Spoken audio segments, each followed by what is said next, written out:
అందరికి నమస్కారం.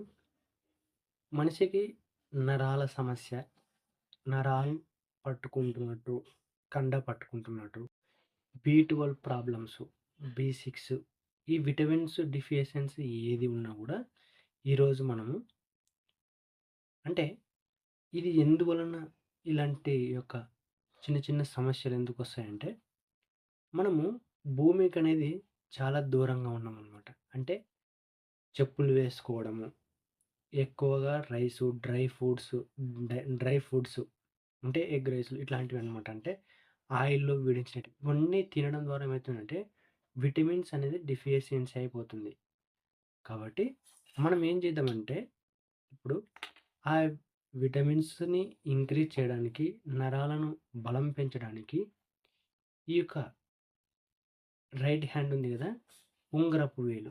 మనం ఉంగరం పెట్టుకుంటాం గదా! దాని వెనకాల కరెక్ట్‌గా ఒక చిన్న రౌండ్ గోరు కింద ఉంగరపు వేలు, గోరు వెనకాల యెల్లో కలరు. మరి అలాగే ఈ ఈ భాగం వచ్చేసి స్టమక్‌ని రిప్రజెంట్ చేస్తదనమాట. 2 రోజులు స్టమక్‌కి యెల్లో వారంలో.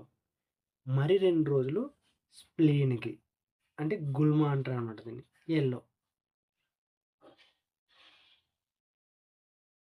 స్ప్లీన్‌కి 2 రోజులు. స్ప్లీన్‌కేసినప్పుడు స్టమక్‌కేయొద్దు. అది స్టమక్‌కి ఇది వచ్చేసి స్టమక్‌కి 2 డేస్ అప్లై చేయాలనమాట.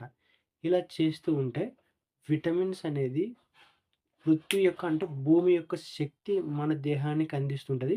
దీంతో పాటు ఇది అంటించుకుంటేనే ఇది అప్లై చేస్తేనే సరిపోతుందంటారా? కాదు.